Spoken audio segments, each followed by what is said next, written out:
It'll be one to go this time by. Coming to the green, buddy, coming to the green. Let's go get him. Go, go, go, go, go, go, go. Get your motor running. Head out on the highway. Okay, we are pleased to be joined now in the Infield Media Center. Our third place finisher in tonight's Coca-Cola 600. That's Kyle Busch. He drives the number 18 M&M's Toyota. Kyle, as you look back on this 600 miler, what are your thoughts?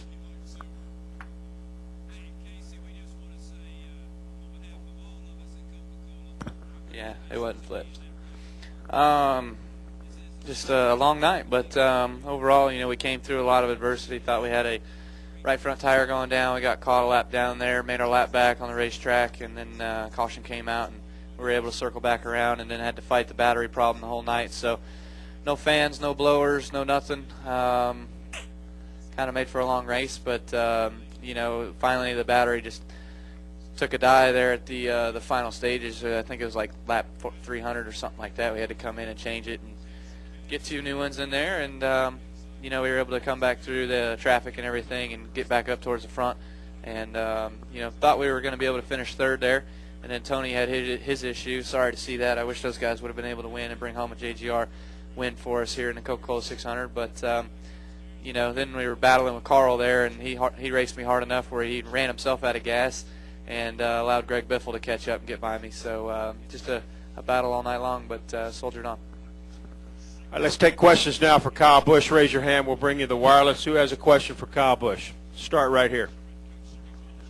David Poole, Star Reserve. Kyle, I don't know if it's the nature of this race or because it's 600 miles or what makes it such that it seems like this race goes through so many ups and downs.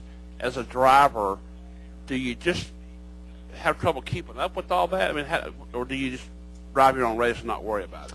Well, you pretty much drive your own race, and you worry about what's going on with yourself, and for at least the first 500 miles, and then in that last 100 miles, you start picturing where you're at, what you need to do to get further up front, what kind of pit strategies you can play out, and there at the end of the race, there were some guys taking two, and some guys just gassing, some guys staying out, so it was a whole different scenario for everybody, and we were on a good end of it, I guess, and we were able to come home third, so it was a good solid points night for us, but not quite the finish that we wanted to have, and we just weren't good enough in the long run. Excuse me, we were really good in the short runs, so just missed it a little bit.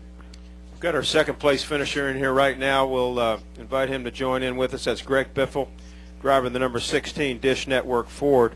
And Greg, your thoughts about that 600-mile race out there tonight? Definitely an endurance.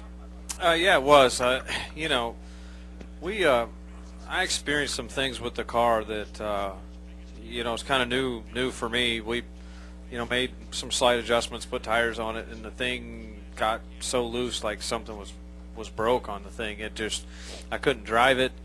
I almost wrecked in front of a couple guys and felt like I maybe had a flat tire, and pitted under green, and I think we tightened it up a little bit just for precautionary measure, and it was a little bit better, and it just drove completely different from one run to the other, and I think we got some issues going on maybe with the way the car lands in the corner or bump stops or something, so we'll go look at that some. But other than that, it was kind of uneventful. We were in the top 10 most of the night. I had to work our way back from that, getting a lap down, get the lucky dog, and got back on the lead lap, but just kept chipping away at it. It was seemed like it was hard to pass, and lap cars are difficult because they're just fast enough to make you aero tight, and it's hard to get a run on the guys, and I was a little bit too loose up in the top sometimes, so it was hard for me to get up there and get a run at some of the lap traffic. I was kind of stuck to the bottom. We'll go upstairs for questions for either Kyle or Greg. Go ahead. Monty Dutton, Gaston Gazette. This is pretty simple math, but correct me if I'm wrong. The fuel tanks are smaller, and this race is the longest, and not surprisingly, the odds are greater that such a race would be decided on fuel, as it has been for the second year. And also, with smaller fuel tanks, the odds are greater any race that fuel will play a role. Don't you think? Yeah, it's kind of odd that fuel will play a role like that, but caution flags are really what creates it. And after 600 miles, most of the guys kind of got their rhythm down, and we don't see a lot of cautions in the last stint.